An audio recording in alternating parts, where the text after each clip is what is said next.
मैं हूं अभय कुमार। आप देख रहे हैं अपना खास कार्यक्रम बिहार समाचार।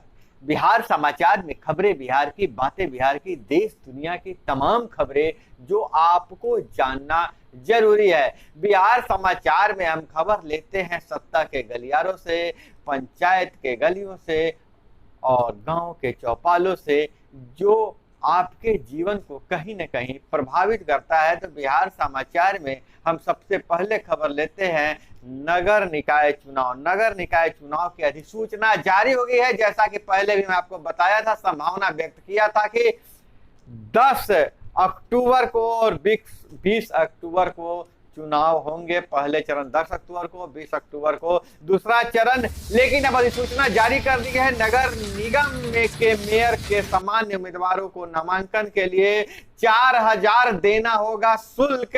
शुल्क भी जारी कर दिया गया है। और पहले चरण में, जहां पहले चरण में 156 नगर पालिकाओं में होगा चुनाव, वहीं दूसरे चरण में 20 अक्टूबर को 68 नगर निकायों में चुनाव होगा। वहीं तीसरे चरण छठ और दीपावली के बाद चुनाव किया जाएगा, जिसकी घोषणा बाद में की जाएगी। और तीसरे चरण के लिए दीपावली और छठ के बाद जारी होगी अधिसूचना। और हम अगर बात करें तो शुल्क जारी कर दिया गया है। तो सबसे जो नामांकन शुल्क नगर पंचायत के पार्षद के लिए सामान्य कोटि के लिए 400 और आरक्षित कोटि के लिए 200, नगर पंचायत के उप पार्षद के लिए 800 और आरक्षण के लिए 400, और वहीं नगर पंचायत के मुख्य पार्षद के लिए 800 और 400 एक ही रखा गया है। नगर सामान्य कोटि के लिए 800 और आरक्षित कोटि के लिए 400, और इधर नगर परिषद के पार्षद के लिए 1000 रुपये और 500 रुपये आरक्षित के लिए, और नगर परिषद के उप मुख्य पार्षद के लिए 2000 रुपये, आरक्षित कोटि के लिए 1000 रुपये, नगर परिषद के मुख्य पार्षद के लिए सामान्य कोटि के लिए 2000 रुपये और आरक्षित कोटि के लिए 1000 रुपये। वही नगर निगम के पार्षद पद के लिए सामान्य कोटि के लिए 2000 रुपये, आरक्षित के लिए 1000 रुपये। वही नगर निगम के उप मुख्य पार्षद के लिए सामान्य कोटि के लिए 4000 रुपये, आरक्षित कोटि के लिए 2000 रुपये। वहीं नगर निगम के मुख्य पार्षद के लिए सामान्य कोटि के लिए 4000 रुपये और आरक्षित कोटि के लिए 2000 रुपये। तो बिगुल बच चुका है जिसका इंतजार था। अब नगर निकाय चुनाव की घोषणा हो गई है और चुनाव हो जाएगा। वहीं 22 अक्टूबर को रिजल्ट भी जारी कर दिया जाएगा। 22 अक्टूबर को चुनाव का रिजल्ट जारी कर दिया जाएगा। और वहीं अगर हम बात करें तो बिहार में पहले से ही मोबाइल ऐप मॉनिटरिंग सिस्टम को मंथन में किया गया साझा।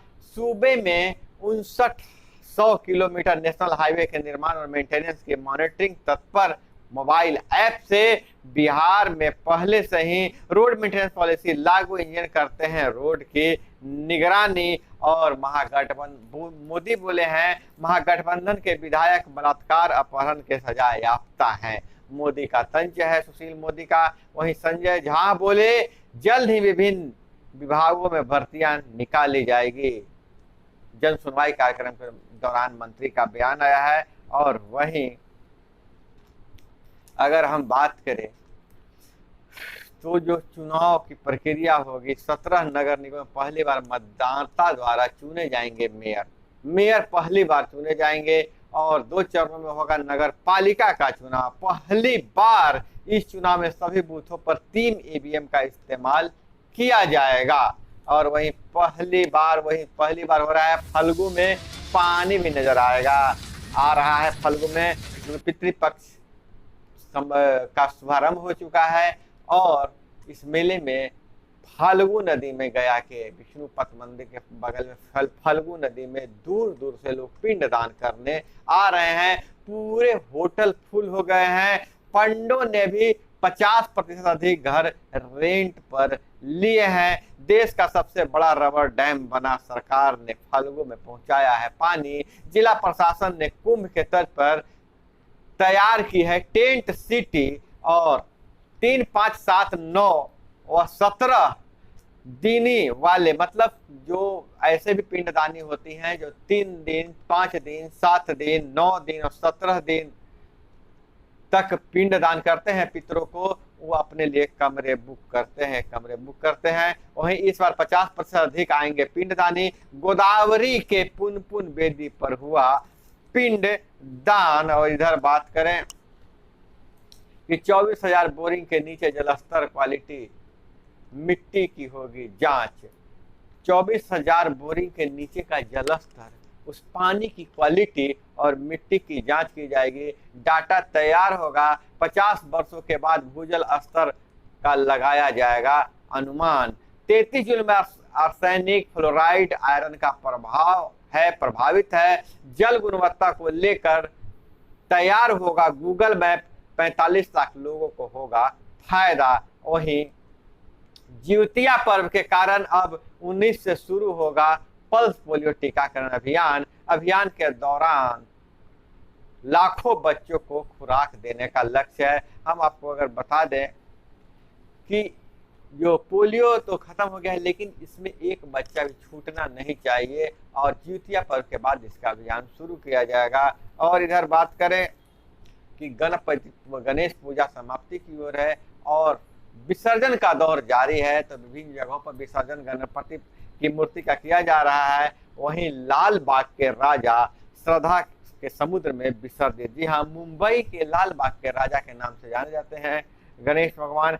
और वहीं अनंत चतुर्दशी के दिन शुक्रवार को उन्हें विसर्जित कर दिया गया है। और इधर अगर हम बात करें तो 90 दिनों में क्रूड ऑयल जो है 27% तक सस्ता हो गया है, लेकिन अपने देश में डीजल पेट्रोल के दामों में कमी नहीं आई है। इस पर सरकार से सवाल पूछा जाना चाहिए। और पटना विश्वविद्यालय का वार्षिक कैलेंडर जारी, 13 से शुरू होगा खेल। बैडमिंटन, बास्केटबॉल और कबड्डी सहित 23 खेलों को मंजूरी है। वहीं पाटलिपुत्र यूनिवर्सिटी में के पीजी में ऑनलाइन आवेदन की प्रक्रिया में किया गया है संशोधन। सत्र 2022-24 का नामांकन शेड्यूल जारी कर दिया गया है, जिसमें आवेदन की अंतिम तिथि 15 सितंबर को होगी और पहली मेगा सूची का प्रकाशन 17 सितंबर को और पहली मेगा सूची के आधार पर नामांकन 21 सितंबर को। दूसरी मेगा सूची का प्रकाशन होगा 23 सितंबर को, नामांकन होगा 27 सितंबर को और वहीं तीसरी मेगा सूची का प्रकाशन होगा 29 सितंबर को। वहीं उसका नामांकन 1 अक्टूबर तक चलेगा और वर्ग का संचालन 29 सितंबर से चलेगा। और वहीं मधेपुरा में वार्ड सचिव को भरी दोपहरी गोलियों से भूना गया। जी हाँ, मोतिहारी में वार्ड सचिव को गोलियों से भून दिया गया है। वारदात ये बहुत ही खतरनाक वारदात हुआ है। साइकिल दुकान पर बैठा था, बदमाशों ने 5 गोली मारी। युवक को 3 गोलियां दागी, 2 गले के पास, 1 कंधे के पास। मधेपुरा से खबर आ रहा है कि वार्ड सचिव को गोलियों से भून दिया गया है। यह मधेपुरा सदर थाना के क्षेत्र के बालम गड़िया चौक पर शुक्रवार को दोपहर करीब 1 बजे साइकिल दुकान पर बैठे वार्ड सचिव पर बाइक सवार 3 अपराधियों ने ताबड़तोड़ गोली चलाकर उसकी मौत का घाट उतार दिया। परिजनों और स्थानीय लोगों ने वार्ड सचिव को सदर अस्पताल पहुंचाया, जहां चिकित्सकों ने उन्हें मृत घोषित कर दिया है। पुलिस शव को अपने कब्जे में लेकर पोस्टमार्टम करवा रही है। वारदात का कोई कारण स्पष्ट नहीं समझ में आ रहा है। हम आपको बता दें कि बालम गढ़िया वार्ड 4 के निवासी धीरेन्द्र यादव का 24 वर्षीय पुत्र अमीर यादव यह वार्ड सचिव थे, जिनकी हत्या कर दी गई है। और इधर सुपौल में घर से 25 रुपए नहीं मिलने पर युवक 33,000 का हाई वोल्टेज तार पर चढ़ गया। 3 घंटे तक बिजली बाधित रही। काफी मशक्कत के बाद पुलिस और बिजली विभाग के कर्मी रस्सी के सहारे उस युवक को उतारे। वह युवक घर से 25 रुपया मांग रहा था। हालांकि मानसिक स्थिति उसकी अच्छी नहीं है, विक्षिप्त था, लेकिन उसके कारण 3 घंटे तक बिजली बाधित रही। और इधर हम बात करें तो ब्राजील से खबर आ रही है। अमेरिका की तरह ही ट्रंप की राह पर बोल्सोनारो हार की आशंका देख धमकियां दे रहे हैं। 2 अक्टूबर को चुनाव प्रतिद्वंदी लूला को भारी बढ़त मिल रही है। लूला भी रह चुके हैं राष्ट्रपति भ्रष्टाचार के कारण पद छूटा था। उधर ट्रंप के चुनाव लड़ने पर रोक के लिए गोलबंदी जारी है। और वहीं दलों को चंदा, देश भर में चल रहा हजारों करोड़ का ब्लैक मनी का ट्रोल। आयकर विभाग के छापे के सामने आई चौंकाने वाली यह जानकारी। जांच में गुजरात के मास्टरमाइंड का नाम सामने आया और कई राज्यों में ब्लैक मनी ट्रेल किया जाता था। और बिहार में आने वाली बाढ़ पर सांसद विवेक ठाकुर ने वित्त और विदेश मंत्री से की मुलाकात, नेपाल से वार्ता का किया अनुरोध। और दोस्तों, यह थी वो तमाम खबरें जो आपको जानना जरूरी था। इसी तरह से खबरों के लिए जुड़े रहिए हमारे साथ। मिलते हैं अगले वीडियो में। जय हिंद, वंदे मातरम।